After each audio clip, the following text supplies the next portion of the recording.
What's up, fellow entrepreneurs? In his most recent speech, President Biden announced sweeping vaccination mandates applying to an estimated 80 million American workers.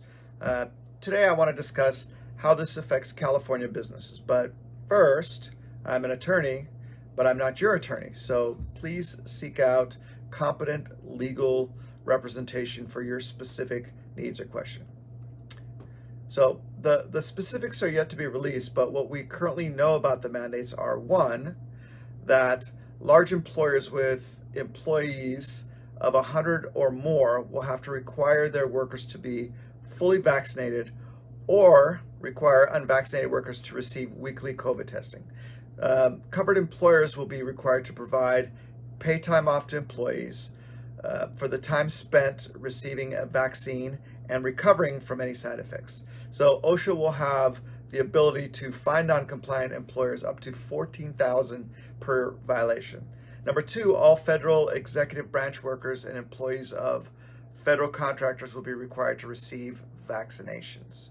Number three, healthcare workers in most healthcare settings that receive Medicare or Medicaid reimbursement, including but not limited to hospitals, dialysis facilities, ambulatory surgical settings, and home health agencies, will be required to have fully vaccinated employees, including those that are not directly involved in patient care. And finally, President Biden encouraged entertainment venues such as sports arenas and concert halls to require either proof of vaccination or a negative test.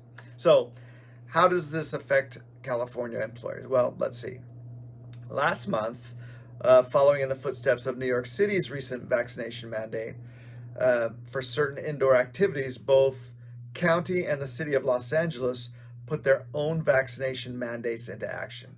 The proposed vaccination mandates have considerable support in the county and city legislative bodies and were expected to be approved in the near future. So, Los Angeles City Council President Nuri Martinez introduced a motion that would require at least one dose of a COVID-19 vaccine to enter public indoor spaces, including but not limited to restaurants, bars, retail establishments, fitness centers, spas, and entertainment centers such as stadiums, concert venues, and movie theaters.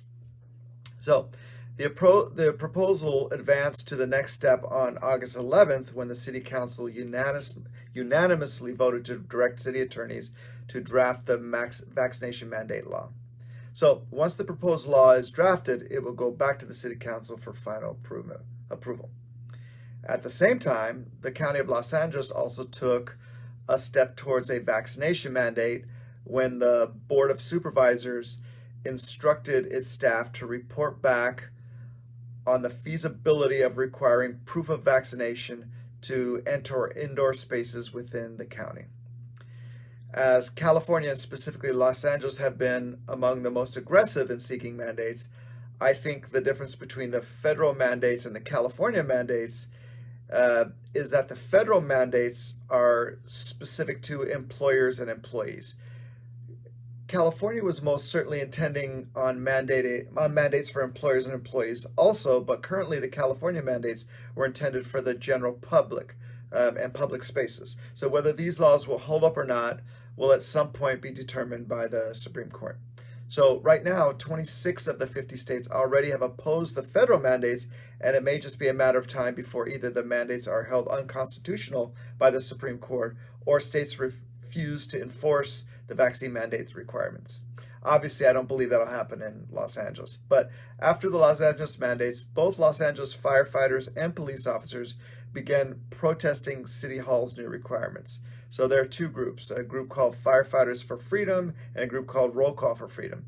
They both outwardly vocalized and held protest against vaccine mandates. And even recently, the Los Angeles School Board pulled back on some of their requirements for vaccines for students.